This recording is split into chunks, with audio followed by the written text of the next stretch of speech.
Mental health problems are one of the main causes of the overall disease burden worldwide, with 1 in 10 children being affected by a mental health problem. Between 2003 and 2013, 18,220 people with mental health problems took their own life in the UK.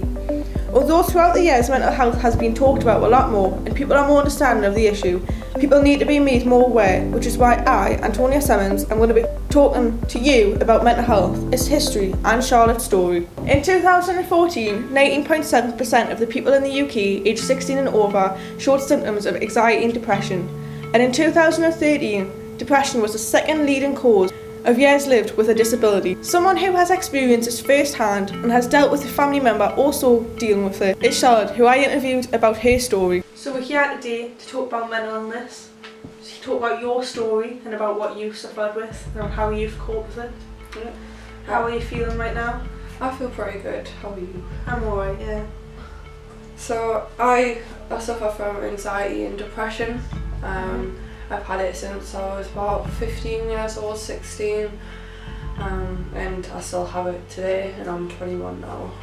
So when did you start feeling symptoms of like you having a mental illness? Like when did you know that that's when it was? I was about 16 and a half. I knew I had it for a while before then, but back then you didn't know what it was. No one ever tells you what it is or how you're supposed to feel with it. And there was a lot of stigma back then for it was only 5 years ago. So I didn't really notice until I was about 16 and a half when someone pointed it out to me. And did you get much support? A couple of friends who knew about it, they also kind of suffered similar things. And when I I told them what was wrong and how I felt, they were like, yeah, you might want to try and get help.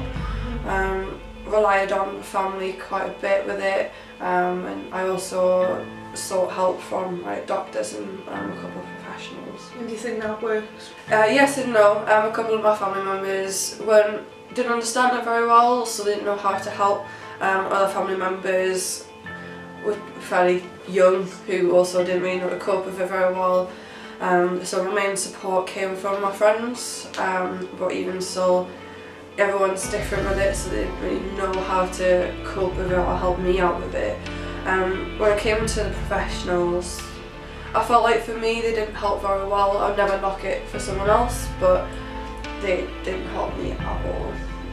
The most they did was just give us tablets to try and cope with it, and I didn't get tablets until I was 18, so for about a year and a half, 2 years I had to deal with it pretty much by myself. And then the tablets were just to kind of tie me over until I could find a better opportunity. Just to find something better to help me. Is there anything that you think now that you wish you could have changed back then when it all first started? Whether it was something you could change or you just wish it could change?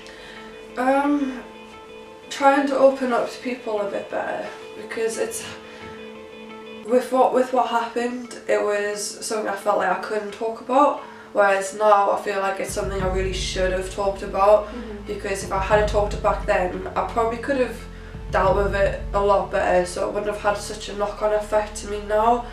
But it's affected me more now because I didn't talk about it back then, and I feel like that's the main problem.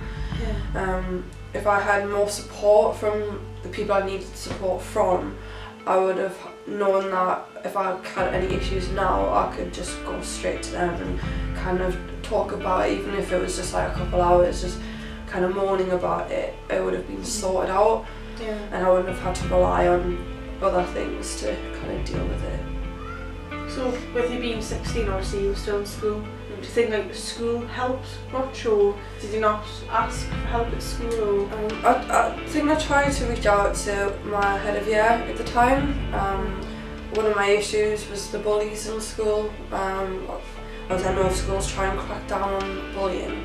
They're doing more about it now than they did, but they were not helpful. I told one of my teachers who was bullying us and what they said, and they said they were going to sort it out, and they spoke to one of the 5 people, and then that person told the rest of them that I tattletaled, and it just made the bullying worse, so I isolated myself a lot throughout school, and to the point where I didn't really have anyone, and I dropped out quite a bit.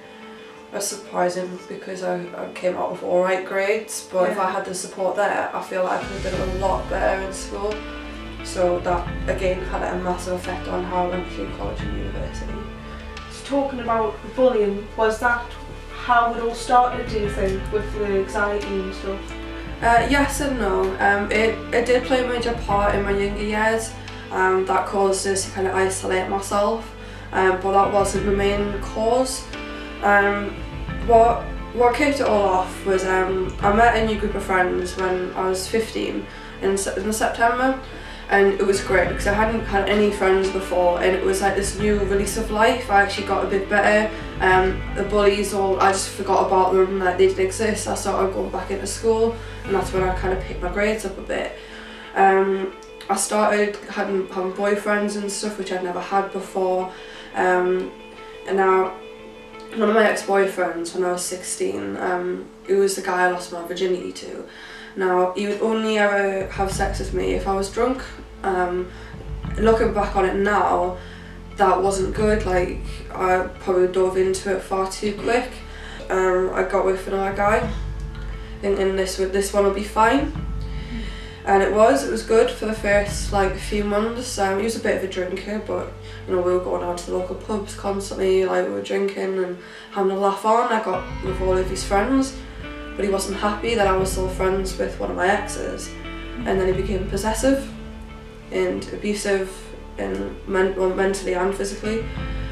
And to the point where I was literally I had to have my location on my phone on constantly.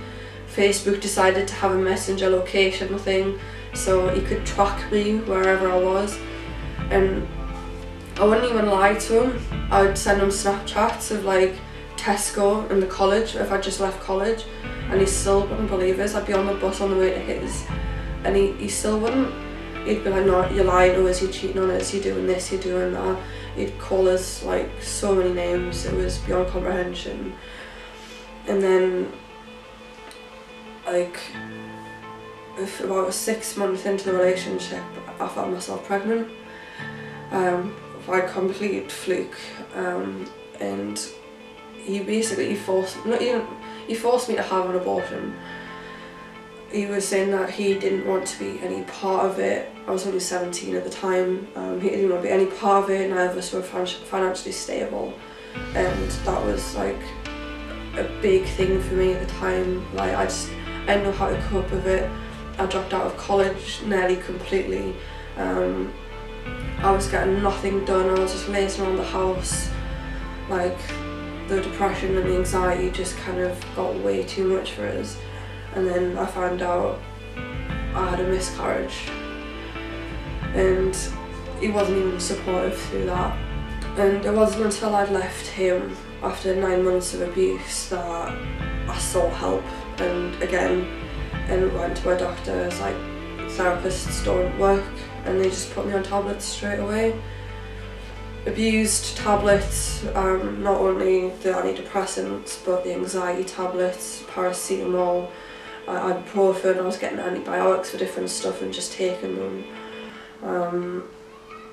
And yeah, I just went on a massive spiral downwards. Well, when I turned 19 is where it kind of turned around. I got moved out of my home. I was living independently. I'd got a new job. I was sticking at college.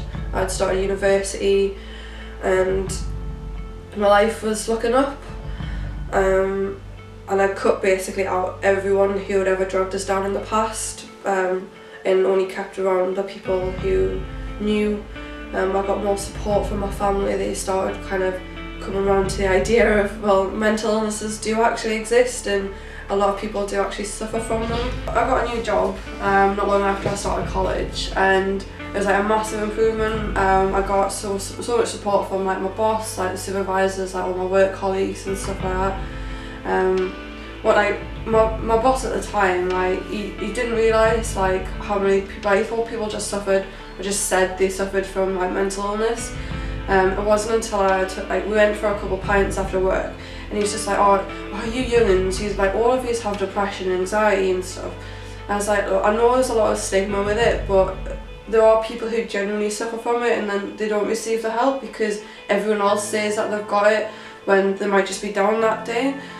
And he's just like, well, what's like, how do you know you've got it? And I told him my story, and it wasn't until I told him my story that he realised that, oh yeah, people do genuinely suffer from this kind of thing and they need the support. And ever since I told him that like I got so like even more support from him, and like from my other supervisors. I got all put down in like my file at work, and so it was like a record of like what I suffer with and how it all came about.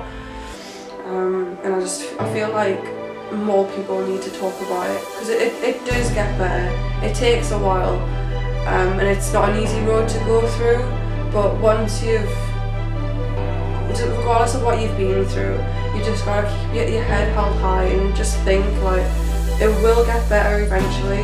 It will take some time, but I'm gonna get there. And when I get there, I'm not even gonna remember why I was ever depressed or why I ever had anxiety in the first place. And it'll creep back in. It does with me. Like, I'm so much better now. I've obviously got a new flatmate. I've got a new job. I'm moving house soon. I've got my pets to kind of keep us company, and they've been like a massive help as well. And if you're changing a few things in my life, like my mood and my mental state has just improved tenfold. And by doing that and just talking about it, it does go a long way. And I feel like more people should talk about the story, even if they think that it's not worth talking about. It's always worth talking about. Is that the advice you would give to anyone out there who's suffering with mental illness now but realising it's going down? Oh yeah, definitely. Even if it's just on an online forum, you can get like anonymous forums to kind of talk to. Like plenty of pages on Facebook and Instagram. The Samaritans are a really good team to speak to, and the number's always open, it's always free. And if you ever just need to ring up and just talk about how you feel on that day, I'd always recommend to do that because it does help. If you or someone you know are suffering from a mental illness, you can call the helplines that are on the screen. Don't be afraid to speak up and get some help.